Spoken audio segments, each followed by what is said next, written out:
بسم اللہ الرحمن الرحیم۔ السلام علیکم پیارے بچوں، کیسے ہیں آپ؟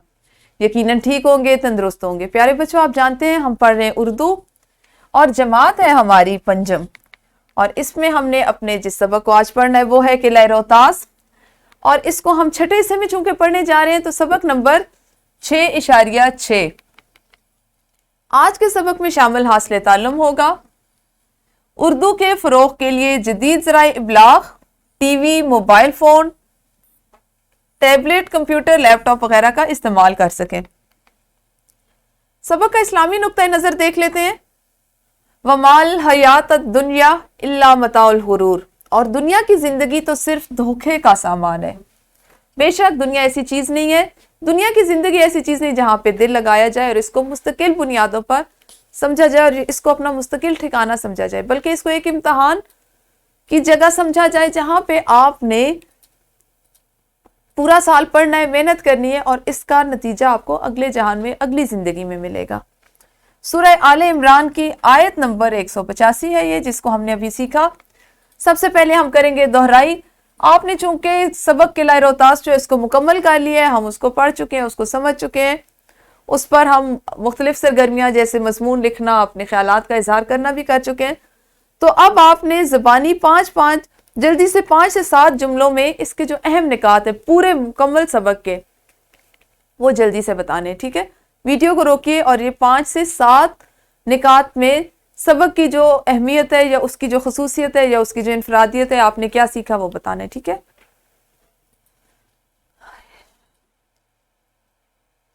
جی، ہم دیکھتے ہیں کہ ہم نے آج کرنا کیا ہے۔ برقی میڈیا استعمال۔ آپ برقی میڈیا کا استعمال کرتے ہیں تو آپ مجھے بتائیے کہ آپ اس پہ سے کیا کیا چیزیں تلاش کرتے ہیں؟ کیا آپ اسے اس مقصد کے لیے اردو زبان استعمال کرتے ہیں، یعنی اس پہ سے آپ نے کوئی چیز سرچ کرنی ہو، تلاش کرنی ہو، ڈھونڈنی ہو، تو کیا آپ اس کو اردو زبان میں لکھتے ہیں یا کہ پھر آپ اس پہ انگریزی کا سہارا لیتے ہیں؟ جی، تو آج آپ کو اندازہ ہو گیا ہو کہ ہم نے کیا کرنا ہے۔ آج ہم نے اردو زبان کے فروغ کے لیے، یعنی اردو زبان کی ترقی کے لیے، اس کی ترویج کے لیے، اس کو پھیلانے کے لیے جدید ذرائع ابلاغ کا استعمال اور ان کا کتنا کردار ہے اردو زبان کی ترقی اور ترویج میں، وہ دیکھیں گے، ٹھیک ہے؟ آپ کے پاس، آپ کو سامنے اسکرین پر مختلف چیزیں نظر آ رہی ہیں، یہ وہ تمام جدید ذرائع ابلاغ ہیں جو آج کل ہم استعمال کر رہے ہیں، اور اس سے ہم اردو زبان کو ترقی دے سکتے ہیں، اس کے فروغ کے لیے کام کر سکتے ہیں۔ جیسے لیپ ٹاپ ہے، آپ کے پاس ڈیسک ٹاپ کمپیوٹر ہے، آپ کے پاس ٹیبلٹ ہے، موبائل فون ہے، اور گھر میں موجود ٹیلی ویژن ہے۔ ٹیلی ویژن اس وقت میرے خیال میں اردو زبان کی ترقی اور ترویج کے لیے پاکستان میں سب سے زیادہ اہم کردار ادا کر رہا ہے۔ ویسے تو ہم موبائل پہ بھی اب اس طرح کی، آپ دیکھیں تو اس کے کی پیڈ میں ایسی چیزیں، اس طرح کی زبان شامل کر دی گئی ہے کہ ہم اس کو اپنے علاقے کے مناسبت سے اس کو اردو میں بدل کے لکھ سکتے ہیں۔ اسی طرح ٹیبلٹ کمپیوٹر پر بھی ہم کام کر سکتے ہیں، لیکن جو چیز سب سے زیادہ اردو زبان کی ترویج کا باعث بن رہی ہے وہ ہے ٹیلی ویژن۔ تو ان چیزوں کو دیکھتے ہوئے آپ کو پتہ چل رہا ہے ٹیلی ویژن، اچھا میں آپ کو بتاتی چلوں کس طرح سے اردو زبان کی ترویج اور ترقی کر رہا ہے۔ ایک تو اکثر پروگرام جو ہے وہ اردو زبان میں دیے جا رہے ہیں، اس کے علاوہ اس پہ جو لکھا ہوا آتا ہے، اگر کوئی معلوماتی پروگرام ہے تو اس کی تمام معلومات اردو میں لکھی ہوئی آئیں گی، آپ کے پڑھنے کی صلاحیت اچھی ہوگی۔ آپ سن رہے ہیں تو آپ اردو میں تمام چیزیں سن رہے ہیں، آپ کے ذخیرہ الفاظ میں اضافہ ہو رہا ہے، معلومات میں اضافہ ہو رہا ہے، نئے نئے الفاظ سے آگاہ ہو رہے ہیں۔ اردو، اگر آپ کسی تاریخی عبارت کے بارے میں جاننا چاہتے ہیں اور اس کا پروگرام آ رہا ہے، آپ اس کے بارے میں تمام تفاصیل، تمام معلومات اردو میں سیکھ سکتے ہیں، ٹھیک ہے؟ آپ نے اب کیا کرنا ہے کہ برقی میڈیا کی مدد لینی ہے اور اپنے صوبے کی تاریخی عمارات کی ایک فہرست تیار کرنی ہے۔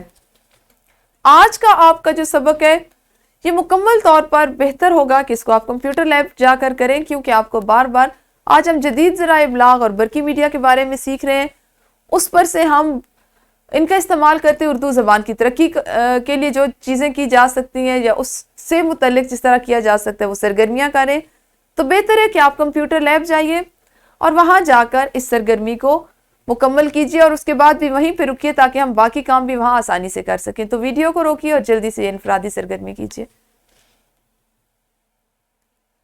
جی، انفرادی سرگرمی کے بعد ہم بڑھیں گے اپنی ایک گروہی سرگرمی کی طرف۔ اس میں آپ نے کیا کرنا ہے کہ طلبہ کو 4 سے 5 گروہوں میں تقسیم کیا جائے گا، آپ کی معلمہ آپ کو کر دیں گی، اور پاکستان کے صوبوں کی ایک معروف تاریخی عمارت کے بارے میں آپ نے برقی میڈیا سے تحقیق کر کے مفصل تحریر کرنا ہے، جس میں اس عمارت کی تصاویر بھی شامل ہوں۔ ٹھیک ہے، آپ نے گروہ کی صورت میں سوچنا ہے کہ آپ کے صوبے کی سب سے اہم تاریخی عمارت کون سی ہے۔ ویسے تو کئی ہو سکتی ہیں، لیکن ایک جس پہ آپ کو سب سے زیادہ تفاصیل مل سکے، معلومات اکٹھی ہو سکے، وہ لیں، اور ابھی ویڈیو کو روک کے آج ہی اس سرگرمی کو گروہ کی صورت میں کریں۔ جی، گروہی سرگرمی کے بعد آپ کا آج کا ہوگا گھر کا کام، جس میں آپ اور تو کچھ نہیں کریں گے، ایک ورک شیٹ کر کے لائیں گے۔ ٹھیک ہے، ورک شیٹ ہماری ہوگی برقی میڈیا کی مدد سے آپ نے تحقیق کرنی ہے، تلاش کرنا ہے کہ پاکستان میں کتنے تاریخی قلعے موجود ہیں، شہر کا نام لکھنا ہے آپ نے اور قلعوں کا نام۔